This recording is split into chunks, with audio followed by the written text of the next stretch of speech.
우리 같이 봉독합니다.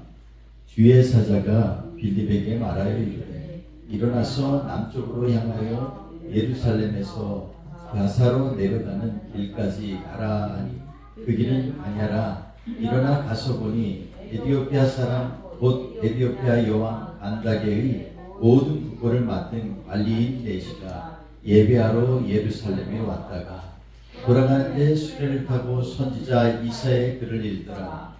성령이 빌립더로 이르되 수레로 가까이 나아가라 하시니 빌립이 달려가서 선지자 이사야의 글을 읽는 것을 듣고 말하되 읽는 것을 깨닫느냐 대답하되 지도에 준 사람이 없으니 어찌 깨달을 수 있느냐 하고 빌립이 청하여 수레에 올라 같이 앉으라 하니라.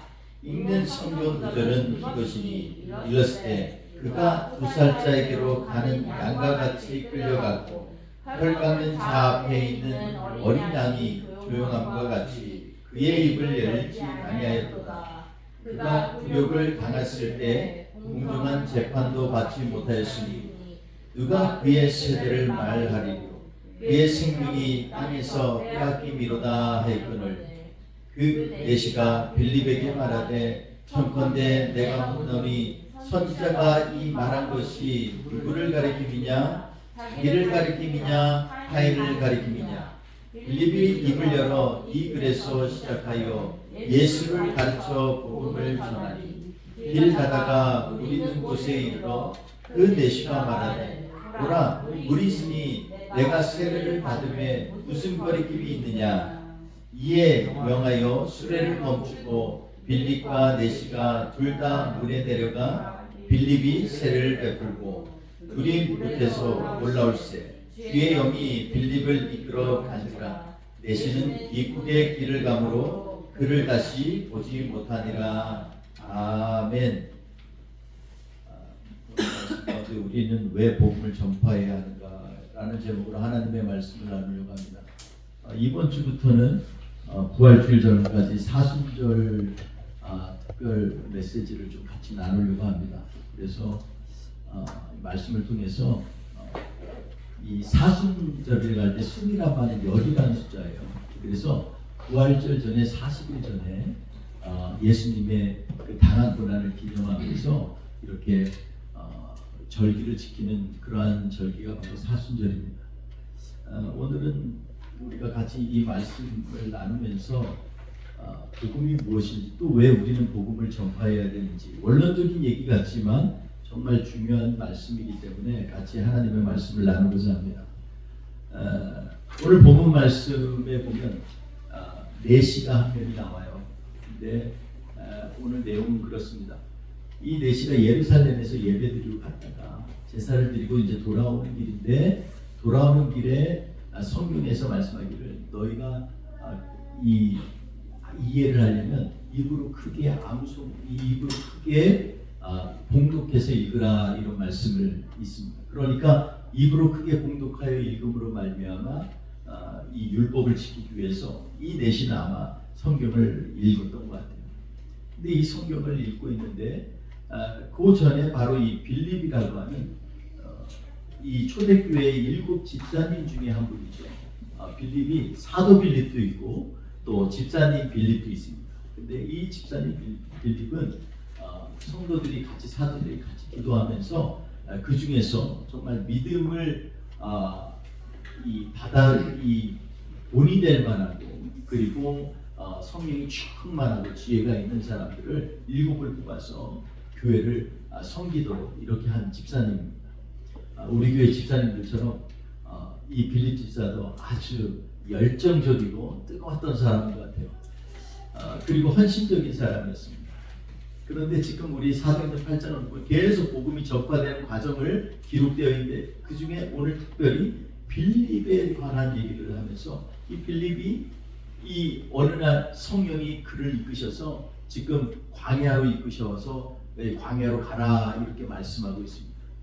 지금 오늘 본문 말씀 보면 우리 28절 잠깐 띄워볼까요? 8장 28절에 보면 빌립이 이제 26절 죄송합니다. 빌립이 여기서 주의 사자가 빌립에게 말하면서 가사라고 하는 곳으로 내려가는 길까지 가라 그랬습니다. 그 길은 광야의 입구에 있습니다. 여기는 어디냐면 지금이 현재 이스라엘의 남서쪽에 있습니다. 그래서 이 길을 통해서만 가야 반드시 이 애굽을 갈 수 있는 중요한 길입니다. 그래서 이 광야를 지나가야 돼요. 그리고 이 광야를 지나서 애굽을 지나야 이디오피아가 나옵니다. 그러니까 요즘으로 말하면 이디오피아 정말 못 사는 나라잖아요. 아유, 사람들이 그 나라가 대수야 라고 얘기할지 모르지만 고대 이디오피아는 정말로 중요한 나라였습니다. 전 세계에서 로마 시대가 로마 시대 이전에 왕에 대한 호칭을 따로 만든 나라는 기록에는 두 나라가 특별히 있습니다. 다른 나라가 있는지 모르겠는데 역사적으로 제가 파악한 바로는 그 전에 로마 이전에 두 나라가 있어요. 하나는 애굽의 이집트의 바로 왕입니다. 바로가 왕의 이름이 아니라 이 애굽의 왕을 바로라고 부릅니다. 파라오라고 하죠. 이 바로라고 부르는 거죠. 그 각자마다 이름이 다 있습니다. 예를 들어서 모세 때 출애굽할 때 그때 애굽의 왕이었던 사람은 람세스 2세다라고 이렇게 알려져 와 있습니다. 그런 것처럼 이 전통적으로 애굽의 왕을 존칭하는 마음으로 부르는 이름이 바로였습니다. 마찬가지로 이디오피아에도 이런 이름이 있었어요. 그 이름이 뭐냐면 간다게다 그랬습니다. 이 당시에 이 여왕의 이름은 루비스라고도 하고 여러 가지 이름이 있는데 추측이 있지만 중요한 것은 그가 이디오피아의 왕이었다는 거죠. 그래서 이디오피아 왕을 통속적으로 부를 때 간다게라고 합니다. 근데 이 간다게 밑에서 이 왕의 근고를 맡은 네시가 지금 이 행차하는 겁니다. 네시라고 하면 우리가 우습게 볼지 모르지만 그 당시에는 이 네시들 중에서 왕의 가장 총애를 받는 사람들을 갖다가 중요 직책을 맡겼어요. 예를 들어서 국방부라든지 재무부라든지. 근데 오늘 본문에 나오는 이 간다게의 내시는요, 재무부 장관 정도다 이렇게 보시면 돼요. 그 국고를 맡았으니까 재무부 장관이다 이렇게 보시면 돼요. 근데 이 사람이 예루살렘에 가서 제사를 드리고 예배를 드리고 돌아오는 길에 지금 책을 읽고 있었는데 나중에 보니까 여기가 뭐냐면 이사야서 53장 7절 8절 말씀이에요. 이 말씀을 읽고 있는데 이해가 도저히 안 가는 거예요. 도대체 이게 누구를 얘기하는 건지 이해가 안 가는 거예요. 근데 하나님의 영이 빌립에게 이 가사로 내려가서 거기서 그 내가 지시할 사람 만나라고 했는데 가서 보니까 이 사람이 지금 이 수레를 타고 쫙 행렬하고 있는 거예요. 근데 보니까 여기에 이 빌립이 내려가는 길까지 그 길에 갔는데 일어나서 가서 보니까 에티오피아 여왕 간다게의 그 국고를 맡은 네시가 지금 예루살렘 왔다가 돌아가고 있습니다. 수레를 탄 이 선지자 이사야의 글을 읽다가 성령께서 얘기합니다. 그 수레로 가까이 가라 하거늘 이렇게 얘기했는데 어떻게 가까이 가는지 30절 한번 볼까요? 30절에 보면 빌립이 달려가서 이렇게 얘기합니다. 좀 이게 폼을 잡고 가도 되는데 빌립이요 성령이 지시하니까 막 그대로 달려가가지고서 이사야의 글을 읽는 것을 듣고 말하되 이렇게 얘기합니다. 지금 이 내시는요 하나님의 말씀에 대해서 궁금하기도 하고 또 율법을 지키기 위해서 이것을 크게 읽고 있었어요. 근데 듣고 말하면서 빌립이 뭐라 그랬냐면 직접 이렇게 얘기합니다. 우리 31절 다시 30절부터 읽어볼까요? 30절 31절 시작. 빌립이 달려가서 선지자 이사야의 글 읽는 것을 듣고 말하되 읽는 것을 깨닫느냐 대답하되 지도해 주는 사람이 없으니 어찌 깨달을 수 있느냐 하고 빌립을 청하여 수레에 올라 같이 앉으라 하니 오늘 말씀을 보니까 빌립이요 정말로 간단하면서도 아주 핵심적인 것들을 묻고 있습니다. 도대체 너희 지금 네가 읽고 있는 깨닫고 있느냐 이렇게 얘기하고 있습니다. 오늘은 이 말씀에 대해서 후반전에 잠깐 나누겠지만 먼저 이 빌립의 태도를 보면서 왜 빌립은 이렇게 복음을 전파하는데 전식을 다 했을까?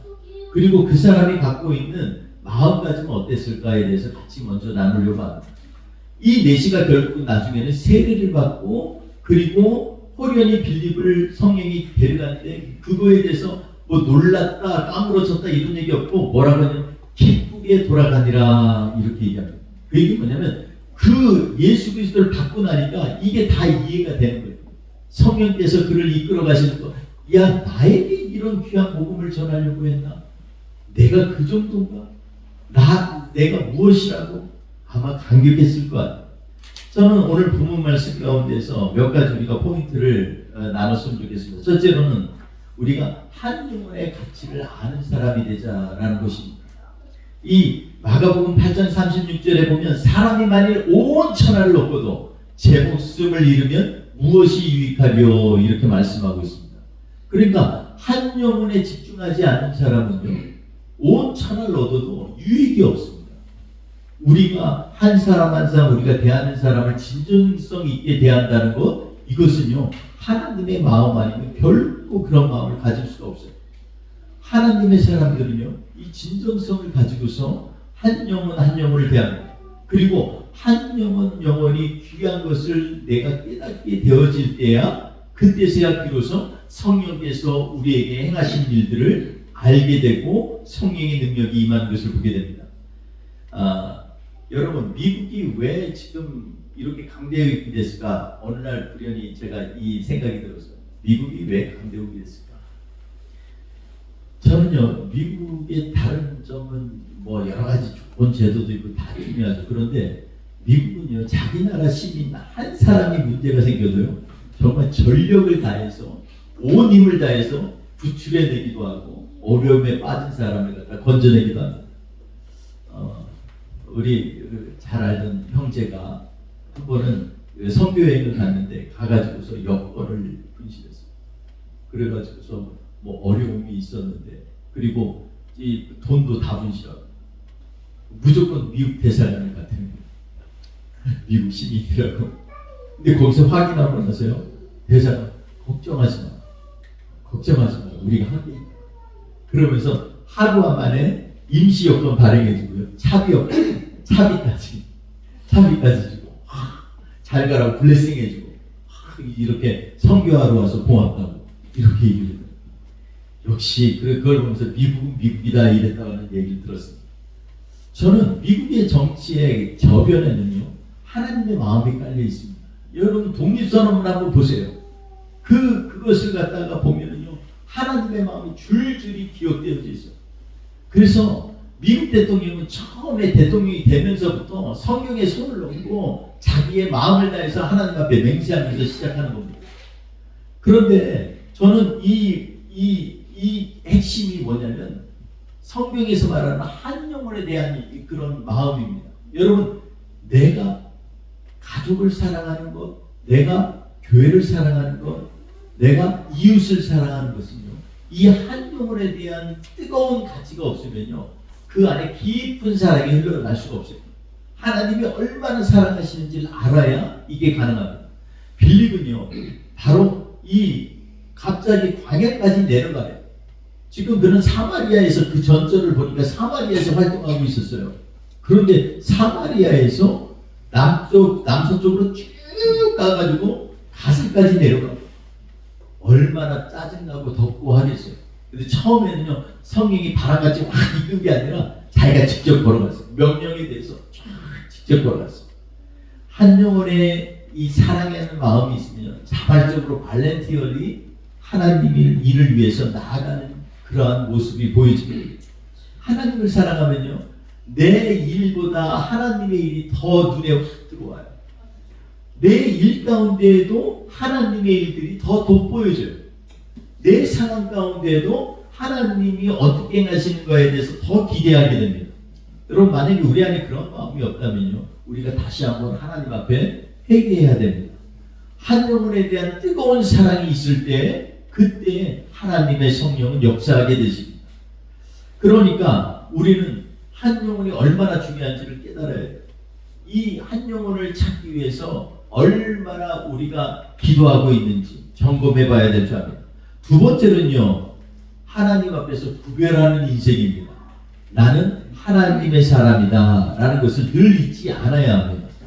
빌립은요, 그는요, 여기에 가게 된 것은 성령께서 그에게 말씀하셨기 때문이에요. 근데 성령이 말씀하실 정도로 내가 구별되어지고 깨닫게 된다는 것은 정말로 중요한 것입니다. 전도를 위해서 하나님의 말씀을 전파하기 위해서 나는 구별된 사람이다 라는 생각을 우리 안에 조금도 잊지 않아야만 합니다. 여러분, 우리가 보면은요, 예수 믿는 사람들이 향기가 난다 그러는데 어떤 향기가 나요? 열심히 일해 땀 나는데 무슨 좋은 향기가 나겠어요? 근데 예수 믿는 사람은요, 예수의 향기가 있습니다. 그건 뭐냐면 내 안에 나는 하나님의 사람이라는 걸 잊지 않으면은 세상 방법으로 살지 않고 늘 하나님의 방법으로 살기 때문에 그래요. 그러니까 나는 하나님께서 택하신 사람이야. 나는 하나님의 일을 위하여 준비되어지는 사람이야 라는 믿음의 고백이 내 안에서 맴돌게 되면, 매아치게 되면 나도 모르게 내 삶이 정말로 하나님이 기뻐하시는 그러한 삶으로 바뀌는 것입니다. 나의 본천적인 인격이 좋아서 내가 좋은 성품이 갖고 그리고 좋은 그러한 사람들과의 관계를 갖는 게 아니라 예수 그리스도의 그 은혜가 내 안에 있게 되면, 하나님이 나를 부르셨다는 걸 확증하게 되면 나도 모르게 변하게 되는 거예요. 어떤 목사님이 그렇게 기도했답니다. 큰 교회 목사님인데 그 교회 목사님이 하나님, 부목사를 지금 초빙을 해야 되는데 하나님 정말로 말씀 잘 전하고 설교 잘하고 그리고 성품 좋은 사람 보내주려고 기도를 했대요. 근데 어느 순간에 이 말씀을 읽다가 가슴에 확 치는 게 있어요. 그러면서 하나님께서 그러시대요. 사람의 기준으로 하나님의 사람을 봐서는 안 된다. 너는 준비가 돼 있었냐? 이런 얘기를 하니까 찔려가지고 가만히 생각하니까 자신도 그렇게 좋은 성품을 가진 것도 아니고 처음부터 말씀을 잘 전하는 것도 아니었다는 거예요. 그래서 하나님 앞에 엄청 회개하면서 성도들 앞에서 회개를 했대요. 하나님, 그 이후로부터는 하나님, 우리 여기에서 예수님으로 더불어 죽고 예수로 더불어 산 그러한 목회자를 오게 해주세요. 그렇게 기도해요. 그럼 복음의 핵심이 뭐예요? 예수 그리스도와 함께 죽고 예수 그리스도와 함께 사는 분 아닙니까? 우리에게 이 경험이 없으면요, 아직도 우리는 복음의 사람이 아니에요. 예수 그리스도가 죽은 사람은요, 내 안에 하나님이 주시는 그 마음의 여유가 있기 때문에 누구를 대하든지 겸손할 수 있어요. 교만이 감히 침범치 못해. 나는 예수의 사람이라는 거예요. 예수와 함께 난 죽었어. 주님과 함께 나는 동거해. 그러한 사람들은요, 내 안에 교만할 일이 없어요. 교만하지 않으면 그때는 성령이 역사하죠. 그리고 예수 그리스도와 함께 산 사람은요, 겸손하면서도 확신이 있어요. 예수 그리스도와 함께 살았다. 십자가에 못 박힌 예수 그리스도가 살아나신 것처럼 나도 주님과 함께, 주님이 약속하셨기 때문에 나도 살아났다. 내 영이 거듭났다. 이런 것들에 대해서 확신이 있는 사람들은요, 마음의 확신과 담대함이 생깁니다. 겸손함과 담대함을 같이 가는 거 결코 쉽지 않습니다. 근데 우리 자녀들에게 가장, 어린아이들에게 주입하고 가장 축복된 것은 뭐냐면 예수 그리스도와 함께 죽는 방법을 가르쳐줍니다. 그리고 예수 그리스도와 함께 사는 것입니다. 오니야? 예수 그리스도와 함께 죽고 예수 그리스도와 함께 살아? 이번 주 숙제야. 고민해봐. 나는 예수 그리스도와 함께 죽고 예수 그리스도와 함께 살았는지 고민해봐. 근데 내가 지금 우리 온누한테만 얘기하는 게 아니라 저 자신에게도 이건 매일마다 나는 날마다 죽노라. 바울 사도가 얘기해요. 나는 날마다 매일 죽노라 얘기합니다. 예수 그리스도를 보면, 십자가를 바라보면 내가 죽을 수밖에 없어요. 내 자아가 살아날 수가 없어요. 내가 원하는 것 하는 게 아니라 우리 주님이 원하는 것 하는 것이에요. 그럴 예수 그리스도와 함께 살아나는 것에 대한 비밀을 우리가 알아야 됩니다. 그러려면 하나님 앞에서 말씀으로 우리가 구별되어지는 인생을 살아야 됩니다. 여러분, 우리 집에 그릇이 참 많이 있습니다. 그런데 이 중에서요, 어떤 그릇은 되게 좋은 그릇도 있어요. 선물 받은 거 정말 아끼는 그릇도 있어요. 그런데 아끼고 좋은 그릇이라고 해서 선별되어졌냐? 그렇지 않아요. 구별된 그릇이 아니에요. 하나님의 일에 사용되어지는 그릇은 하찮아도 구별되어진 그릇이. 우리가 조금 있다가 정신신교 때 뭐 비빔밥 먹을 때 그 쓰는 그릇 사실 밖에 나가면 별로 비싼 거 아니에요. 싼 거예요. 그런데 하나님의 눈에는요, 이건 구별된 것입니다. 여러분, 우리가 하나님 앞에 나아갈 때 하나님 앞에 우리의 마음을 드리고 정성을 드리는 것도 그게 커서가 중요한 게 아니라 하나님 앞에 구별되게 드렸느냐가 더 중요한 것입니다. 우리의 마음이 지금 우리가 구별되어 있을까요? 하나님을 위하여서 예배 시간을 향해서 나는 구별된 인생을 살고 있을까요? 우리가 그러한 마음으로 하나님 앞에서 구별되어져야 됩니다. 신명기서 14장 2절에 보면 너는 너의 하나님 여호와의 성민이다. 성민은 뭐예요? Holy people, holy people이라는 거예요. 거룩한 백성이라는 것입니다. 여호와께서 지상 만민 중에서 너를 택하여 자기 기업의 백성을 삼으셨느니라. 이렇게 얘기합니다. 지상의 수많은 민족과 열방 중에서 꼭 집어가지고 너를 택하여 나의 백성으로 삼으셨느니라. 하나님께서는요, 우리를 그냥 부르신 것이 아닙니다. 여러분, 한번 곰곰이 생각해 보세요. 내가 어떻게 예수를 믿었는지, 내가 어떻게 하나님의 자녀가 됐는지 전혀 다른 것입니다. 여러분, 우리 부모가 예수 믿어서 내가 예수 믿는다. 부모가 예수 믿어서요, 타락하고 세상적으로 사는 사람 얼마나 많은지 알지 못해요. 많은 교회 지도자들의 자녀들이요, 엄청 마약 때문에, 음란 때문에, 정말 악한 일들 때문에요, 폐륜화가 된 사람들도 너무나 많습니다. 그럼에도 불구하고 우리 교회를 하나님께서 불러주셔서 주의 자녀지만 하나님의 자녀로서 하나님이 택감을 받은 사람, 우리는 그런 사람이라는 것입니다. 그러니까 우리는요, 하나님이 구별하셨다는 것을 늘 염두에 두고 마음에 새겨야 됩니다. 세 번째로는 성령의 인도하심에 나를 맡겨야 된다라는 것입니다. 복음을 전파하는 사람은요, 성령의 인도하심에 맡기는 것입니다. 빌립이요, 아마 매일 성령의 말씀에 민감하지 못하였다면 그렇게 지금 가사로 가는 길에 가지 못했을 거예요. 여러분, 가사로 가지 못했으면요, 간다게의 내신을 만나지 못했을 거고, 간다게의 내신은 그 전까지 유대교 교인이었지 예수 믿는 기독교인이 아니었어요. 이 일로 말미암아 이디오파에 복음이 들어가고, 어떻게 보면 아프리카의 첫 번째 1호 예수 믿는 사람이 여기에서 탄생한 것일 수 있습니다. 얼마나 놀랍습니까? 우리가 성경에 민감할 때 이런 일이 일어납니다. 지금도 이디오피아의 콥틱교회 성도들이요, 얼마나 하나님 앞에 뜨거운지 몰라요. 이 사람들은 간다게 내신 이름도 없어요. 그분에게 감사의 전입니다. 여러분, 우리가 그런 한 사람이 될 수 있어요. 우리를 통해서 정말로 하나님께서 쓰시고자 하는 사람들을 부르셔서 하나님의 사람으로 세우시고 만드시고 그를 통하여 영광 받으실 수 있어요. 지금은 우리가 몰라요. 근데 어느 날 그날 하나님께서 우리를 부르실 때 그 가운데에서 우리에게 아마 질문하실 거예요. 그러면서 아마 우리를 향해서 말씀하실 거예요. 야, 너 옛날에 몇 날 며칠에 네가 이렇게 복음 전했지. 걔가 이렇게 잘 컸어. 제가 그런 일을 했나요? 네가 그 아이에게 한 게 바로 나한테 한 거야. 작은 일에 충성했으니 내 상에 참여해라. 이러면서 초대하실 거예요. 여러분, 사랑하는 성도 여러분, 우리가요, 이렇게 성령의 인도하심에 민감할 때 하나님의 그 놀라운 일들을 나도 모르는 사이에 이루어가는 것들을 깨닫게 됩니다. 오늘 말씀 가운데에서 우리 또 한 가지 봐야 될 것은 뭐냐면, 내가 직접 해야 된다. 복음 전파는 내가 직접 하는 것입니다. 가능하면 전화 통화도 좋지만 눈과 눈을 보면서 하는 게 제일 좋아요. 입과 입을 마주 앉아서 하는, 또 서서 해도 같이 직접 눈과 눈을 보면서 말씀을, 복음을 전파하는 거 정말로 중요합니다.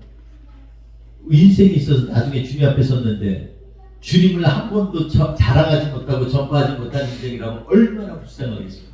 주님 앞에서 할 얘기가 없어요. 우리가 정말로 내가 직접 내 입으로 성령에 민감하게 준비되어져서 이 빌립이 이 이디오피아 내시에게 복음을 전했던 것처럼 하나님의 말씀을 전할 수 있는 특권을 받기를 주의 이름으로 축원드리겠습니다. 마지막 한 가지, 무엇으로 그러면 복음을 전하느냐라는 것입니다. 그것은 바로 성령의 말씀입니다. 내 말이 아니라 성령의 말씀입니다. 성령께서 나에게 주신 말씀을요, 이 우리가 읽지만 이것이 내 안에서 다시 한번 이 점검되어지고 정제되어져서 나오는 말씀이 있어요. 내 입으로 내 언어로 나오는 말씀. 그 예수를 증거할 줄 알아요.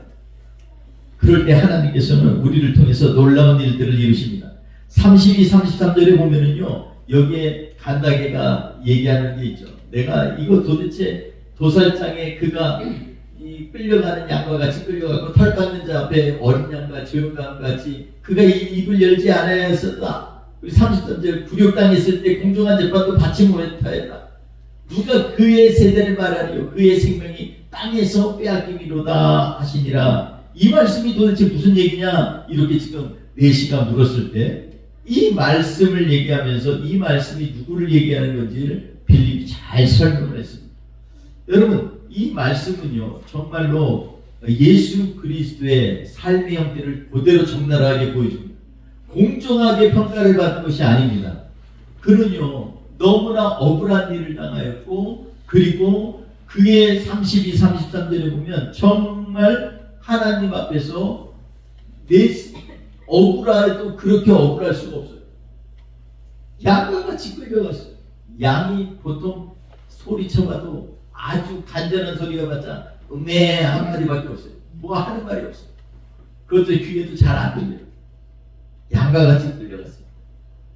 양이 이 털이 뒤뚱뚱해가지고 몸이 이런 양들이 끌려갈 때는 아무 말도 못해요. 왜냐면 너무 무거워서 힘들어서. 근데 그걸 갖다 털 깎는 사람이 깎아준단 말이에요. 그럼 잠잠히 있습니다.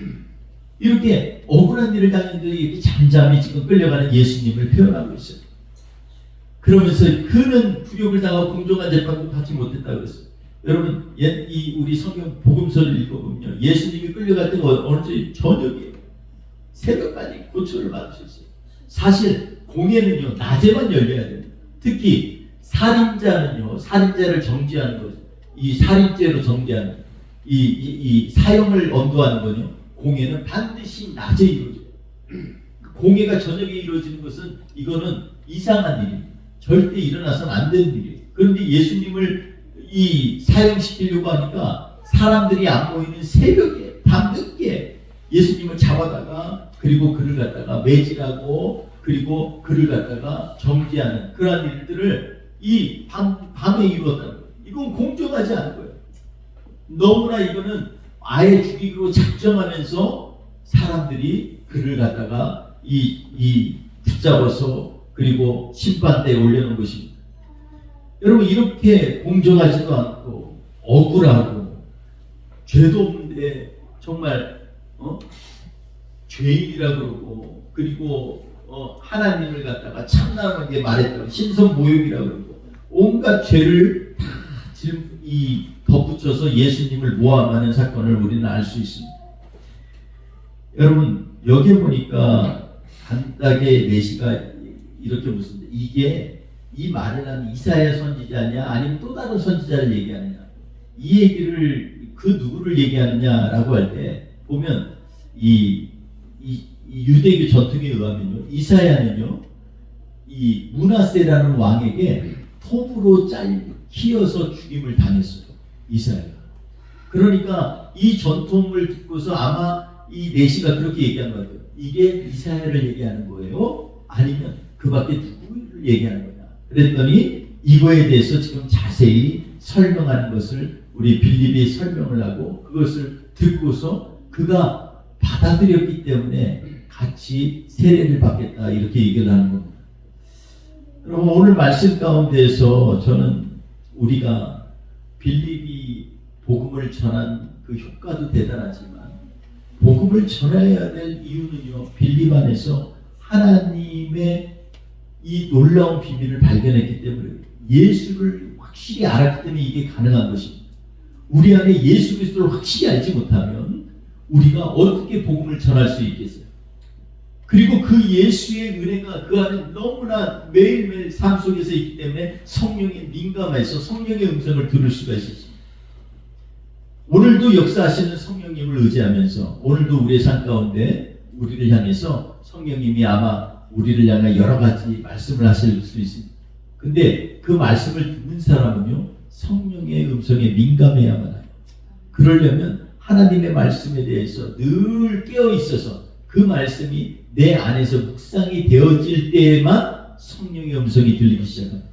사랑하는 성도 여러분, 오늘 말씀 가운데서 다시 한번 우리가 왜 복음을 전파해야 되는가에 대해서 말씀을 나눴습니다. 우리 이 말씀 생각하면서 오늘 이번 한 주 동안에도 나에게 상황이 안 돼서 복음을 전하지 못한다는 게 아니라 내가 꼭 하느님에게만 복음을 전할 것이 아니라 우리에게 주어진 사람들에게 다 예수 그리스도를 어떻게 하면 내가 전파할 수 있을까? 내가 믿는 그 고귀한 예수, 세상의 그 무엇과도 바꿀 수 없는 예수, 그 예수를 어떻게 전파할 수 있을까? 때때로는 한마디로 사람의 마음을 열게 하는 능력을 성령이 주실 때가 있습니다. 빌립처럼 너 이 말 깨닫니? 내가 도와줄까? 혹시 일상생활에서 내가 기도해 줄 거 있어요? 혹시 어려운 일 있어요? 제가 기도해 드릴게요. 이 한마디가 사람을 변화시켜 줄 수 있어요. 그때부터 우리는 복음의 전파자가 될 수가 있습니다. 그러면서 얘기합니다. 나에게 역사하신 하나님, 내가 어떻게 예수를 믿었는지, 그러면서 그 예수님을 소개하는 삶을 누리면서 사시길, 이 한 주 동안에 하나님의 놀라운 은혜가, 복음의 능력이 우리 삶 가운데 임하시기를 주의 이름으로 축원드리겠습니다. 기도합니다. 좋으신 하나님 아버지 감사합니다. 하나님 아버지, 우리가 무엇이간데 우리를 사랑하여 주셔서 주님, 우리로 하여금 하나님의 자녀로 쓸 수 있도록 하나님 지켜주시니 감사합니다. 하나님, 다시 한번 우리가 주님의 마음을 갖게 하여 주시옵소서. 그래서 주님, 빌립처럼 성령에 민감하고 주의 말씀에 즉각적으로 순종하는, 그리고 예수로 말미암아 죽고 예수로 말미암아 살았다고 하는 고백이 우리 안에도 오늘 이 시간에 생생하게 주님 앞에 고백되어지게 하여 주시옵소서. 우리 같이 한번 주님 앞에 기도하겠습니다. 할렐루야. 하나님 아버지 감사합니다. 하나님, 우리가 주님을 알게 된 것 정말 주님의 한없는 은혜이십니다. 주님, 내가 주님과 동행하겠다라고 다짐하는 것 주님이 주시는 그 한량없는 믿음의 은혜 때문인 줄 믿습니다. 주님, 우리로 하여금 이 땅에서 하나님의 마음, 주님의 심장을 가지고 나아가게 하여 주셔서 잃어버린 한 영혼을 향하여 뜨거운 사랑으로 전파하는 하나님의 백성 될 수 있는, 우리 뿌리 깊은 교회가 작은 영혼에 집중할 수 있는 그러한 교회가 될 수 있도록 주님 역사하여 주시옵소서. 이번 한 주도 복음을 지키는 자, 복음을 전파하는 자의 삶을 살 수 있도록 주님 인도하여 주옵소서. 예수님 이름으로 기도합니다. 우리 같이